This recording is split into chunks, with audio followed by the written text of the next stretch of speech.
Thank you for listening to this resource provided by Westwood Baptist Church. Listen as Pastor Steve Smartt brings the message of hope in Jesus Christ. This morning, we're going to return to our study of John.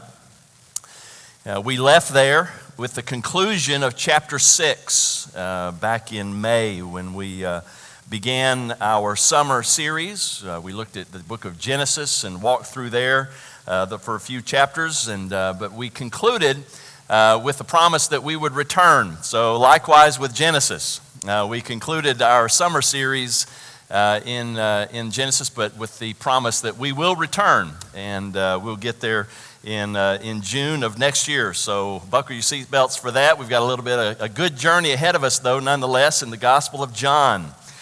Jesus has just fed an estimated 15,000 people. And he did it, as the Bible says, with barley, loaves, and fish.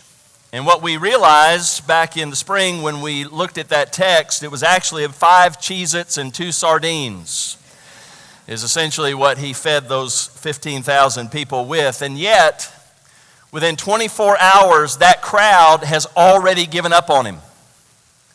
They were all set to make him their king, but now, within 24 hours of doing all of that and the excitement that followed, the crowd's given up on him, and except for those very closest to him, they left him. And we get that monumental phrase, "Will you leave me also?" To which his disciples said, "Then where would we go? There's nowhere else. There's nowhere else. There's no one. You're life for us. To whom shall we go?" And that's where we pick up our text this morning. John chapter 7, beginning in verse 1. After this, Jesus went about in Galilee. He would not go to Judea, because the Jews were seeking to kill him. The Jews in the Gospel of John, whenever John talks about the Jews, they always represent Jesus' enemies. And here, it refers to the religious leaders.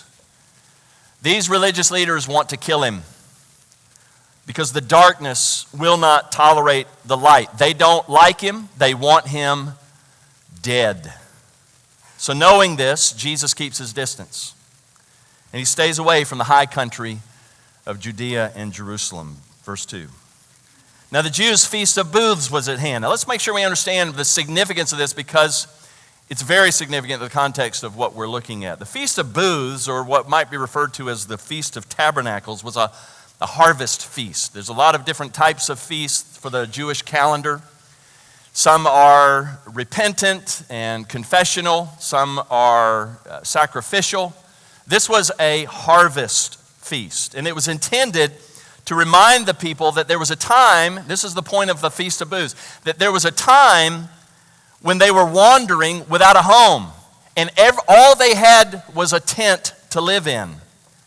But God sent rain, and with it, he brought a harvest. So at the heart of the celebration, that's what's really significant about it, is that the heart of this celebration that continued was a particular daily ritual. Each morning of the week, during the Feast of the Booths, the multitude would gather at the temple of Herod. And in their left hands, they would carry a citrus fruit, an etrog. And it was intended to remind them of the promised land to which God had brought them. So they hold this etrog, this citrus fruit, in their left hand, and it was to remind them of the promised land, of the provision that they had received, and of the abundant blessings that had come to them by God's provision. In their right hand, the people would carry what's called a luleb. And it was a combination of 3 trees, a palm tree, a willow, and a myrtle. And the significance of this branch that they held within their right hand is to symbolize their journey from the wilderness as they came from Egypt. And so as the people gathered, they gathered at the temple each morning of the celebration festival. And the priest would stand before them, and he would hold a big golden pitcher. And then he would lead the procession of all the people from the temple to the pool of Siloam. And along the way, the people would sing the psalms, the great psalms. And they'd wave their palm branches like banners. And as they approached the pool of Siloam, the priest would dip his pitcher into the water, and their people would recite a verse from Isaiah, and it goes like this, very simply, "With joy you will draw water from the wells of salvation." Now try to picture that. As he's dipping his pitcher into the water, the people are saying, and they're chanting over again, "With joy you will draw water from the wells of salvation." And then the crowd would march back to the temple, and they would enter through the water gate. The blasts of the priests' trumpets blaring before them as they entered. And the priests would then circle the altar once and then ascend with accompanying priests to the platform. And then from that pitcher from which he had drawn from the pool of Siloam, he would pour the water out. And this happened every festival morning. Now, it's an important detail that John includes here, because while all of this is going on, this is no insignificant event. While all of this is going on up at Jerusalem, Jesus remained in Galilee. And there in Galilee, we see the most personal of divisions begin to surface. The division between Jesus and his physical brothers. Jesus had 4 brothers. He had sisters. We don't know much about them. We do know at least 4 brothers: James, Joseph, Judah, and Simon. His own flesh and blood by their mother Mary. And they didn't like him. Verse 3. So his brothers said to him, "Leave here and go to Judea, that your disciples also may see the works you're doing. For no one works in secret if he seeks to be known openly. If you do these things, then show yourself to the world." Now let's make sure we understand the tone of their voice. They're not encouraging him. They're taunting him.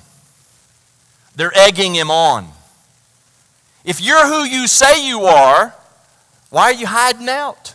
Why are you down here when everything's happening up at your house in Jerusalem? They're taunting him. They're egging him on. And the reason for it is given in verse 5. Verse 5 says, "For not even his brothers believed in him." So his own earthly brothers refused to embrace him as the Savior. And the reason they didn't like him was because they were sinners. Happy in their sins, separated from God by their sin. First, the Jews wanted to kill him, and now his own flesh and blood is urging him to go at the risk of his own life. But Jesus disagrees. Look at verse 6. Jesus said to them, "My time has not yet come. Your time is always here. The world cannot hate you, but it hates me because I testify about it that its works are evil." In other words, I can't go. But you can go anytime. Why? Because you stand up for nothing.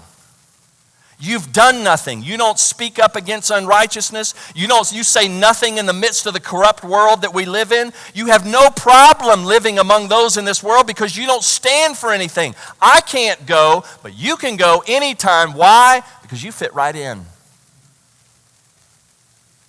Verse 8, "You go up to the feast. I'm not going up to the feast, for my time has not yet fully come." Now, Jesus does eventually go.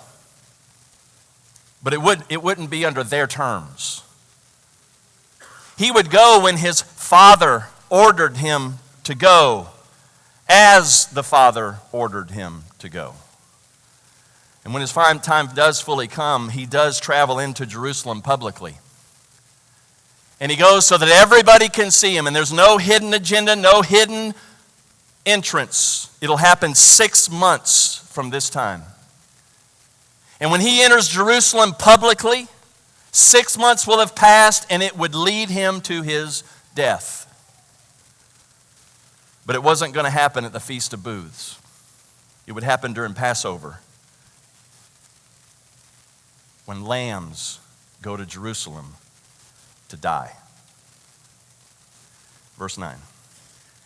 After saying this, he remained in Galilee. But after his brothers had gone up to the feast, then he also went up, not publicly, but private. Now, how could that be? Without his disciples or his family with him, think about it. Without them with him, he can travel among the crowds unrecognizable. So in the middle of the feast, Jesus goes up to Jerusalem. Verse 11, the Jews were looking for him at the feast and saying, "Where is he?" They didn't know he was there. They had no clue that he had arrived. They didn't know he's there, but they are looking for him. In fact, the verbs used in verse 11 are considered continuous. So it would read this way: the Jewish leaders, his enemies, were continually asking, "Where is he?" It wasn't just some casual interest. They were obsessed with finding Jesus because they wanted to kill him. Not because they wanted to hear his teachings, not because they were interested in his ministry, but because they wanted to put him to death. Verse 12.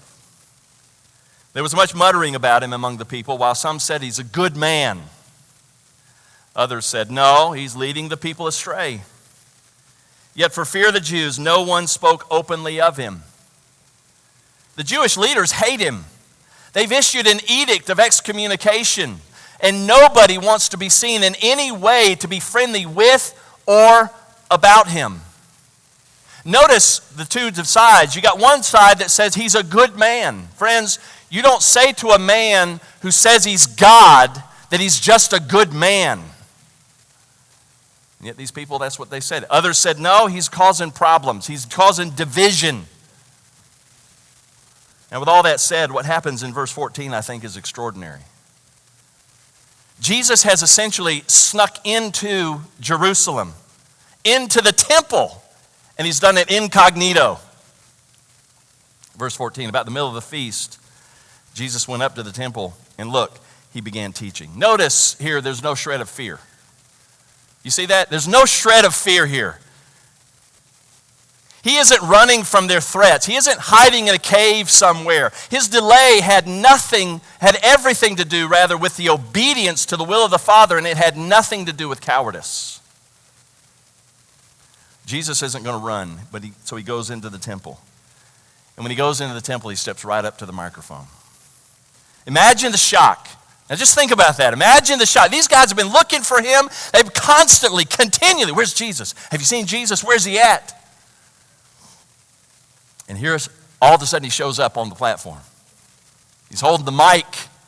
He starts talking. Imagine the shock this must have been to those high and mighty religious fanboys. Imagine how they must have scurried when they realized he'd gotten past their security gate and made his all the way to the platform. And then he starts teaching. Now look at verse 15. Verse 15 says, the Jews therefore marveled, saying, "How is it that this man has learning when he's never studied?" You see, a Jewish rabbi of that day would have been a student of a mentor. They would have identified with somebody. It would have been Gamaliel, or it would have been Hillel or Shammai, but it would have been some mentor that they identified with, and that would have said everything about their teaching, about what they understood about the Scriptures, and he would wear his learning like a credential. But they know Jesus never went to seminary. They know he has no mentor among them. And so they ask the question, where has this guy gotten his study? Where has he learned this stuff? And Jesus answers, verse 16, "My teaching's not mine, but his who sent me." And the significance of that and what he's trying to tell us needs to be understood by knowing that during the intertestamental period, the period between the Old and the New Testament, 400 years between Malachi and Matthew, the religious leaders of the Jews had organized the Old Testament law with an expanded commentary, and they called it the Talmud. It's 26 volumes in the English edition, over 6,200 pages. And in the Talmud, it held the teachings, and listen, it held the teachings and the opinions of thousands of Jewish rabbis on ethics, philosophy, history, on and on and on. It was a commentary. And it was the Talmud that directed the majority of everything the people believed and did in their worship of Yahweh, of Jehovah. And Jesus is simply saying, I'm not teaching someone else's commentary on the Scriptures. I'm teaching the Scriptures themselves because I have direct revelation from the author.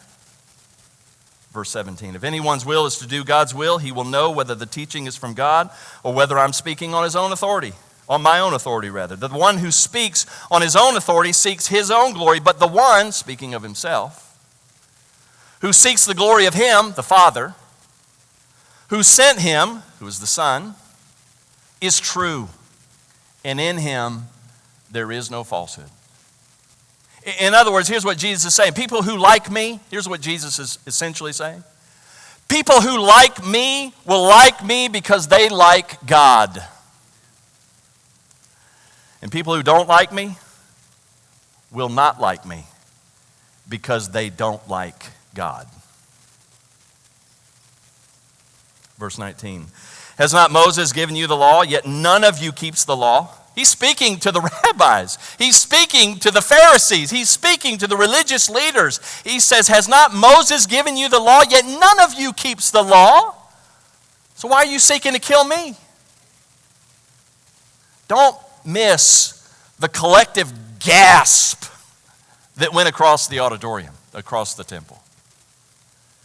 He just shined the spotlight on their souls, and he exposed the true motives within them. And if this was a movie, if verse 19 was a movie, you'd hear the background music. Ready? Dun, dun, dun, dun. Verse 20, the crowd answered, you have a demon. Who is seeking to kill you? But Jesus plays it out. Verse 21, Jesus answered them, I did one work, and you all marvel at it.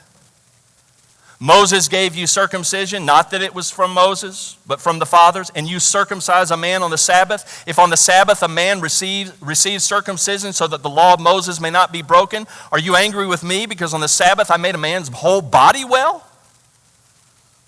Do not judge by appearances, but judge with right judgment. In other words, do you think, because you follow a rule that you can dismiss the full expression of the law's intent? And somehow redefine what obedience is by your own preference? Is that what you're saying? That's what Jesus is confronting them with. They had prioritized circumcision over the Sabbath because it met their preference.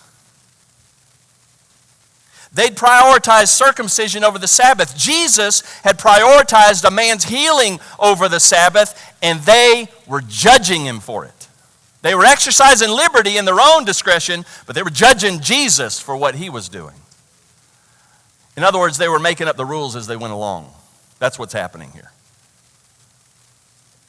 And when Jesus calls them out, verse 25, the multitude responds. Look, it says, some of the people in Jerusalem therefore said, is not this the man whom they seek to kill?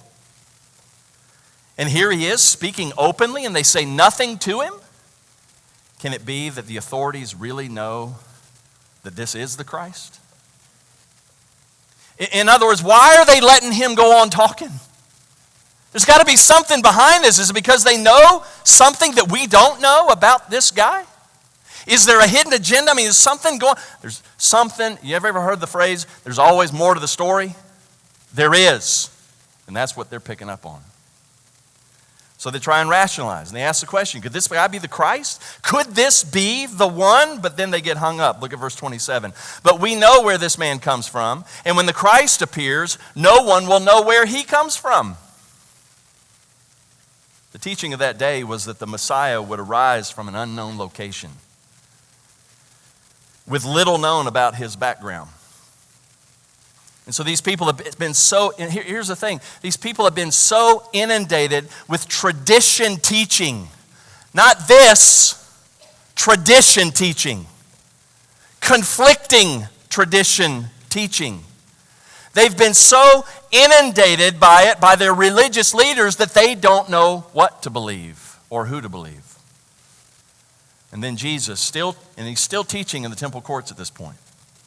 Still teaching in the temple courts, responds, verse 28. So Jesus proclaimed as he taught in the temple, "You know me, you know where I come from, but I have not come by my own accord. He who sent me is true, and him you do not know." In other words, you do know where I come from. You do know what I've done. You've seen my miracles, but you refuse to believe and recognize the one who has sent me to you.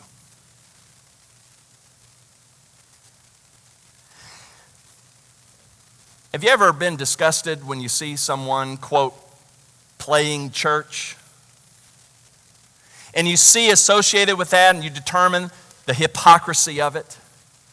And it just kind of turns your stomach a little bit, leaves you a bad taste in your mouth because you think these guys are just playing here. They're not serious about anything. They're just presenting a show. That's what Jesus is saying they're doing. He's saying, you're just playing church.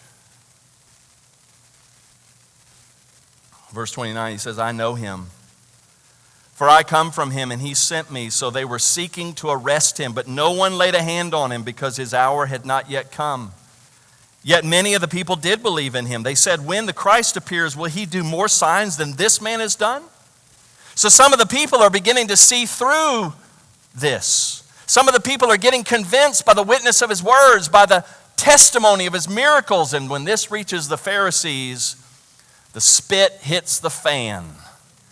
And they get desperate. Look at verse 32. The Pharisees heard the crowd muttering these things about him, and the chief priests and Pharisees sent officers to arrest him. Now things begin to escalate. Now the nation, not just the religious leaders, not just his brothers, the nation is going to seek to kill him. And Jesus prophesies that his death is soon coming. Verse 33. Jesus then said, "I will be with you a little longer, and then I'm going to him who sent me. You'll seek me, and you will not find me. And where I am, you cannot come." Not will not, cannot come. 6 months will pass by from the time that he says this to its fulfillment. In 6 months, his return to Jerusalem will be his last, and this prophecy will be fulfilled. Their rejection of Christ, their decision to finally reject him and crucify him, will bring separation between God and his chosen people. And friends, for the past 2,000 years, they've been cut off from him. And they will remain separated from him until the day of their reconciliation, the coming day of the Lord, which is yet to come. Verse 35, the Jews said to one another, "Where does this man intend to go that we can't find him? Does he intend to go to the dispersion among the Greeks and teach the Greeks?" Their idea was that he must be intending to leave the boundaries of Israel. If he stays in Israel, they'll surely find him.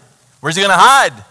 But if he goes out from Israel to the dispersion, where the Jews are living in other countries, then okay, we won't be able to find him. Is that what he's saying? He's going to leave us?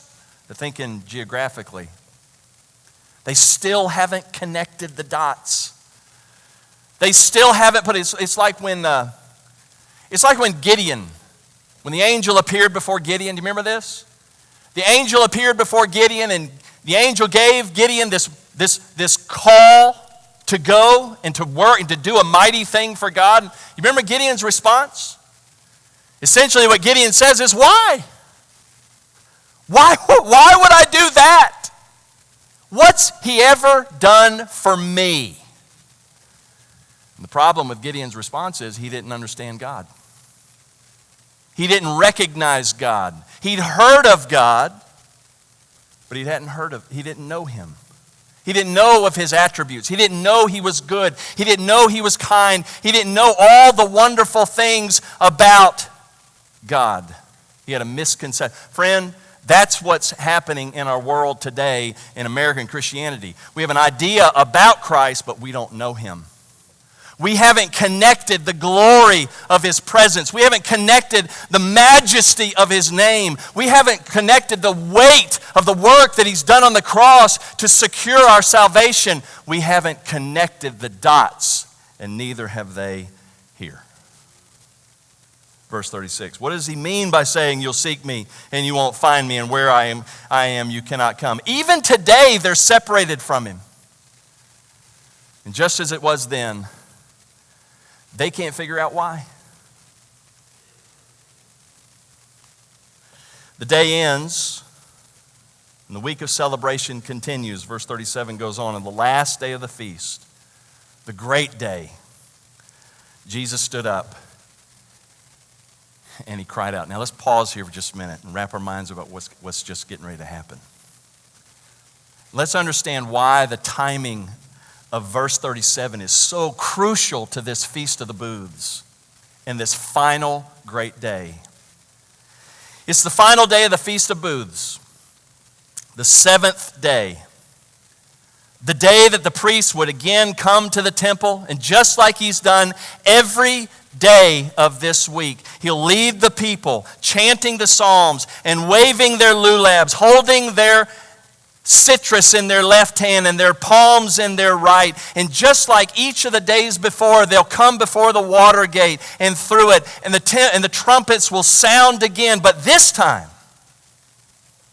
the priest will circle the altar not once, 7 times in succession. Just like at the walls of Jericho. And when he came around that 6th time, and he'd be joined by another priest, and they would ascend the ramp to the altar, just like he had before. The priest this time would raise the pitcher, and the crowd would begin to shout to the priest to hold it higher so they could see the water being poured out onto the altar. And as the water begins to fall from that jar, a hush would fall among the people. It was in that hush, in that very dramatic moment, that Jesus gives an invitation. And it's the same invitation that goes forth today. If anyone thirsts, now picture it. The priest is holding that jar and he's pouring it out. And the people are watching, and it's silence, and there's a hush. And Jesus stands up. And he says, if anybody's thirsty, let him come to me and let him drink. Have you ever been thirsty? I mean, really thirsty. Have you ever been tired? Have you ever been weary? Weary of expectations? Weary of what it seems to be constant failure? Weary of people who disappoint you? Have you ever been tired of trying to do the right thing? Be the right person? Tired of the noise? Tired of the conflict? If you're thirsty for relief, and Jesus stands before you and he says, come to me and drink. Come to me and rest. Come to me and find peace. Come to me and be filled. Why? Because verse 38, whoever believes in me, as the scripture has said, out of his heart will flow rivers of living water.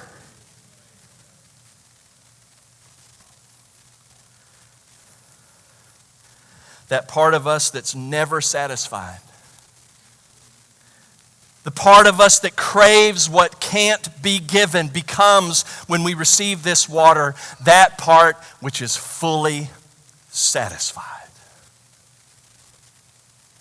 Our unfulfilled desires, our failed efforts can become fully satisfied when Jesus becomes the source of our eternal hope and provision.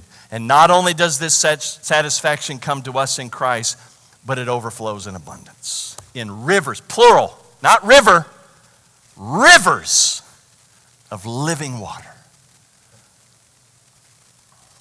Verse 39, now this he said about the Spirit, whom those who believe in him were to receive. For as yet the Spirit had not been given, because Jesus was not yet glorified. Jesus had not been yet smitten on the cross. He had not yet been resurrected. His time had not yet fully come. But in 6 months, he'll enter the Jerusalem gate again. And he'll drink from the cup of his own suffering in complete obedience to the Father's will, which had been determined as good and just in the council of the Trinity, so that you and I could find refreshment in this cup of living water and be free from the shame of our sin by placing our hope in the only one who could bear our guilt, Jesus Christ. I'm going to ask our deacons and some of our ministry staff to begin making their way to the back. We've been talking this morning about the Festival of Booths, the Festival of Tabernacles, a celebration that was intended to help the people remember. Now listen, the whole point of the Festival of Booths was to help the people remember and reflect on God's faithfulness. This morning we have the blessing of doing the very same thing in a sense. We're going to celebrate and reflect on the faithfulness of God and what Christ has done for us. When the people gathered in Jerusalem for the Feast of the Booths, they came from all over the region. All over, from the high country to the low country, all around, the people came and they convened in Jerusalem. People from every walk of life. But on this occasion, now listen, on this occasion, they left their individual lives. And they came together. And they came as one people. The very same people that at one point had been wanderers. And they remembered that God was faithful. That's what we're going to do this morning. Because here there are no divisions that separate us. No social orders that define us. And no ethnic distinctions to divide us. Together, we take the bread. And together, we take the cup. And we remember. And we reflect. When we take the cup or we take the bread, we're going to remember what Christ has done in giving his body unto suffering. And we're going to remember it wasn't just those final hours that Jesus suffered. That in fact, when he suffered the entirety of his life. And it culminated in the final suffering of his death. And we're going to find and remember as we eat this bread that Jesus suffered, and not once did he give in to the temptation for which he was suffering. Not once did he sin. Not once did he defile himself and prevent himself from being a perfect sacrifice. Friend, wrap your mind around that. If Jesus sins one time when he dies, he's not dying for your sin, he's dying for his own sin. And so when we eat that bread, we're reminded that Jesus didn't sin. He remained pure his whole life, and he suffered for it all the way to the point of extreme physical suffering. And then we're going to drink of the cup. And we're going to remember and we're going to reflect that the suffering of Jesus doesn't save us. The suffering of Jesus doesn't cleanse us. It doesn't purify us. It doesn't absorb our guilt. No, what the suffering does is it retains the purity of the sacrifice. But the cup is his death. And it reminds us of his blood which was spilled out. The blood being the life which was poured out unto death. Because death is the penalty for sin. And the one who had no sin paid a penalty that was not his own. So that all who come after him can receive the penalty on their behalf, paid. So when we eat the bread, let's remember that Jesus was a pure sacrifice.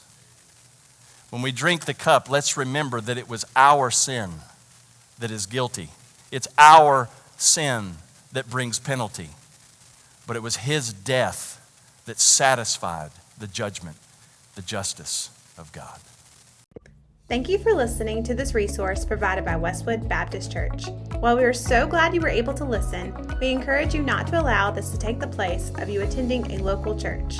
If you would like more info on Westwood, follow us on social media at Westwood Life or visit us online at westwoodlife.org.